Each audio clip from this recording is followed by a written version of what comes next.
We're your new family, bitch. Money to have a prosecutor bothering us. Are you distracted? Pleasantly. Phonograph recording keeps advancing steadily. Modern engineering skill brings to it the latest developments in sound reproduction. Revolving discs. Almost 25 million produced in this country alone last year. Electrically engraved with the world's finest entertainment. An expression of modern-day invention worth looking into. Working toward that accurate balancing of musical tones required for effective reproduction.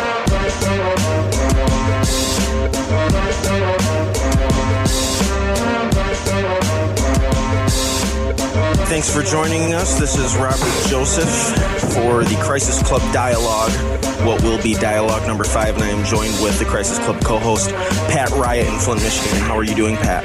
Very well, thank you. How are you, Robert? I'm fine. Are you distracted, Pat? No, sir. I got my head in the game.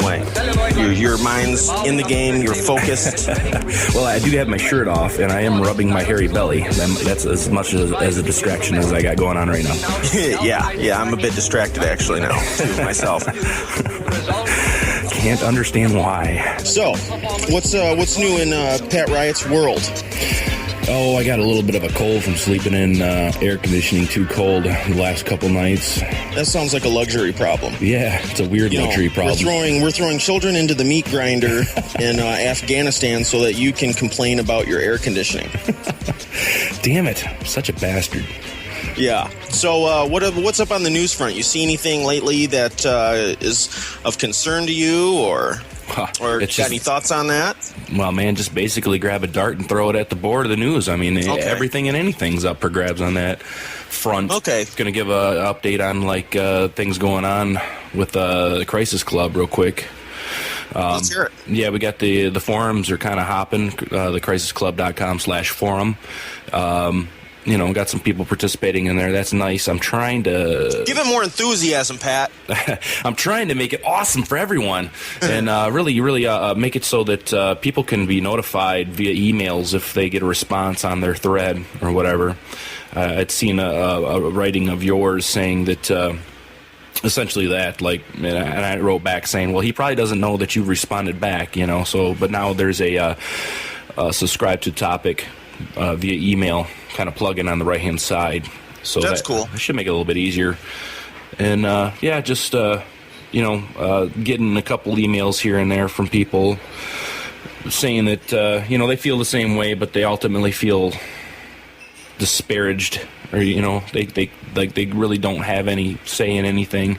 They can't really do anything about anything. Well, I'm glad you bring that up, because ultimately I feel like that is what Crisis Club is about, and ultimately I hope that it's going to become a place, a vehicle, a venue for people to come who feel essentially like they, a lot of people feel almost ostracized from their friends and family from bringing up these issues that they're concerned about. Yeah. Well, hopefully Crisis Club, the website and the various incarnations of it, and the Facebook, the forum, the YouTube channel, all these different incarnations are different ways that these people who feel like they don't really have a home, you know what I mean? This can be your home, this Crisis Club on the internet, where you're not going to be discouraged from sharing links or sharing your opinions. I've been through it. I tried waking my friends and family up for 2 years. Well, guess what? They don't want to hear it. They think you're crazy. Know what I mean? And, they're happy. And my experience with that is not unique. So we're trying to get this message out there and to put this in place. And so, I don't really want to hear from people that are aware of the Crisis Club. I don't want to hear from you that, my friends and family, they don't understand. Well, I made this for you. We're your new family, bitch. It's ultimately what I want to hear and what I want to do and what I want to see. I think we make a show that we ourselves want to listen to with what is made available to us, right? Yeah, we're your new family. Yeah, so, please come join us. I too. I mean, I'm feeling sick of just talking until I'm blue in the face to people about things. I mean, talking about HARP, talking about all this stuff, everything's rooted in some truth. I mean, give me a break. Well, people say, well, what about werewolves? They're not real. Well, yes, they kind of are. If you look back far enough, you look in the history of something like that, it's a disease. People get really hairy or something, I mean, I don't know if entropy. Right. I don't know if that's the exact origin of it, but I mean, well, the point everything is rooted in a truth. Exactly. And nowadays, science fiction is becoming truth. What was 10 years ago, science fiction on, say, Star Trek or something, they're using little handheld computers. What the hell are we doing now? Yeah. And well, ultimately, I mean, my stance is that, there's going to be a lot of issues out there which are just too big to tackle. And something, my own personal crisis has been in my mind, keeping my eye on the ball and really being realistic about what Crisis Club is, which is ultimately an internet talk show. You know what I mean? And that's it. Yeah. And so, that's my favorite, or, my favored incarnation of the Crisis Club is the talk show, because I get to talk, and which is something I love to do. Right. So, for me, I love to hear myself talk, and I can do that here. For me, it's a little bit of a therapy. I think that's how you feel about it as well. Yeah. But yeah, ultimately we get to talk, and we talk about these issues, hopefully, and hash them out, but Crisis Club, I mean, that's really all it is. And then in your own personal lives, you know what I mean, when you walk away from the forum or whatever, then hopefully the things that we say here, the issues that we bring to your attention, hopefully that will inspire you to do something of lasting value, or create something of lasting value. Hopefully it'll inspire you to have a podcast or a blog or whatever it is. Yeah. Look. You know what I mean? So I see Crisis Club as hopefully being, somewhat of a catalyst for other people to be motivated to, create something for themselves of their own, and to also address these issues that we care about, but kind of feel some hopelessness surrounding. Yeah, not only a catalyst, but maybe like some glue, and keeping proper people together who are a formidable force as a group. It could happen. It Absolutely. Could happen. That brings me to a little news item that I want to bring up and just sort of discuss. And it's well, first of all, it's out of Michigan, which obviously our listeners know that Pat is in Flint, Michigan. That is where I am from. So I'm not there now, but that is, my home. So anyway, I'm seeing this news story about a Michigan woman who is facing a jury trial and possibly 90 or 70 odd days in jail for growing a vegetable garden in her front yard. Now, the thing about this is she's got what are called square foot gardens. And on our last show, Dialogue 4, we had Chris Stanley on, who is a member of the Cape Fear Valley Crisis Club, which is an actual group which meets, here in the Cape Fear Valley, to basically just prepare for a time of crisis or impending doom, or whatever. Mm-hmm. Preparing ourselves to be more self-sufficient, whatever. And if you listen to the last dialogue, then you heard us talking about slaughtering the chicken and whatever. So he's really, really implementing this stuff and living it. So he's got chickens, and we talked about the law, which is causing regulating how many chickens you can have. They're talking about taking it from 10 to 4, and also that you cannot slaughter these chickens on your property. Well, where he started was by doing what is called square foot gardening, or these wooden boxes in his front yard. And when I first seen them, my first thought instinctually was like, oh, I wonder what the neighbors are going to have to say about these, because they are somewhat of an eyesore until the gardens started to bloom. And now when you look at his gardens, which you can see on his blog that I believe we're linked to on our website, I think.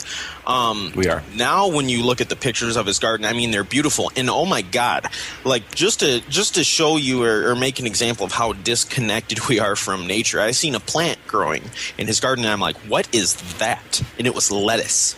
And he's like, yeah, that is lettuce. And it's about as tall as a stalk of corn. I did not realize that at least that brand and other brands of lettuce, if allowed to grow, if you don't chop them off, they grow like a stalk. I mean, they actually get as high as a man. Huh. I didn't know that as well. Yeah, I mean, it's really this exotic-looking, beautiful plant, and it's just lettuce.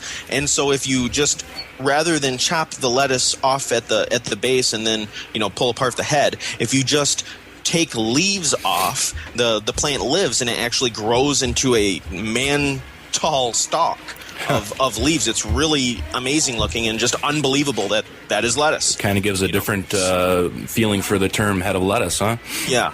So, so you've got some tyrants there in Michigan. It'd be interesting to know what county that these bastards are in, which are enforcing this 93-day potential jail sentence upon this poor woman for basically, wanting to take control of her, her destiny, self-determine, Her own food, yeah. for her and her family, and just provide a little bit of extra, food for herself and her loved ones. And this is the sort of thing, when you do this sort of thing, this is how, they react to it. When you see someone who is being essentially punished or targeted for doing something as simple as trying to grow some vegetables in her front yard, I mean, that's bullshit. How much longer can you really deny the fact that there is, something's not right? Yeah. Call it a conspiracy, call it whatever you want to call it. That's just, something's not right there. The thing is that when you ticket people, you know what I mean? When you come and you ticket them, the state gets money. So, a large part of this is just these bankrupt counties, these bankrupt states and local governments that are looking for, everything and anything to basically generate some revenue. Sure.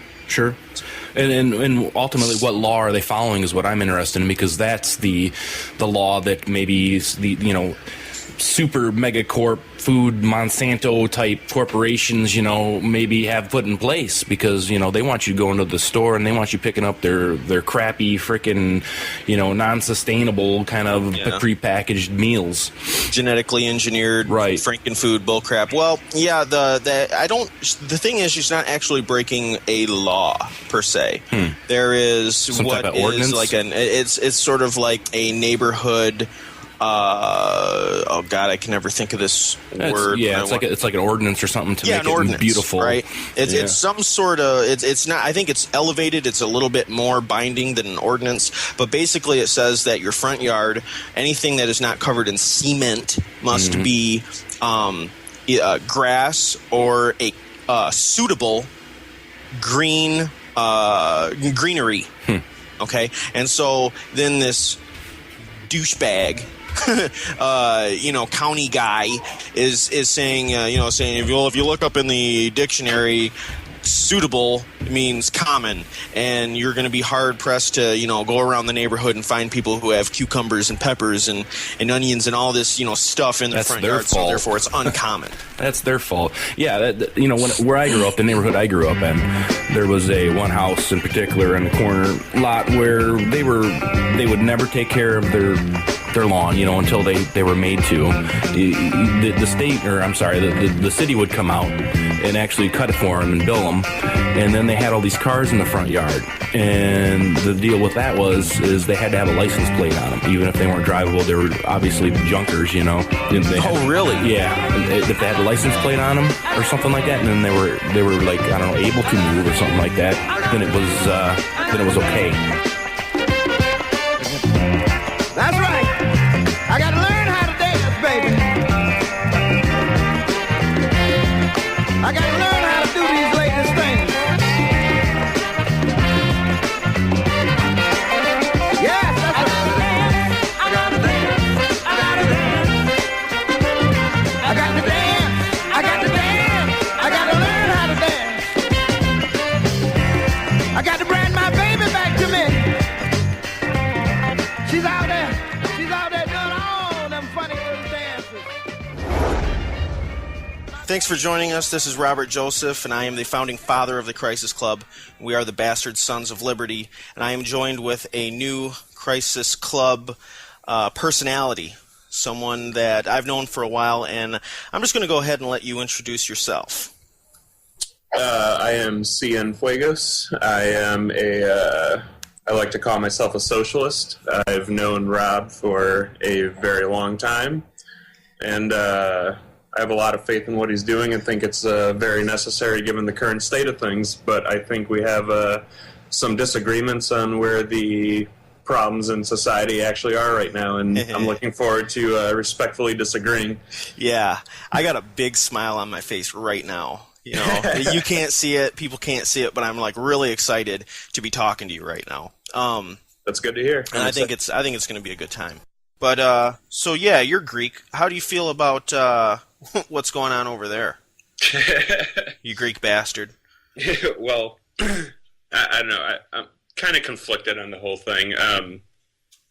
the problem is way more complicated than what the Western media has presented, for sure. For one, we should probably backtrack to how we got into this problem in the first place.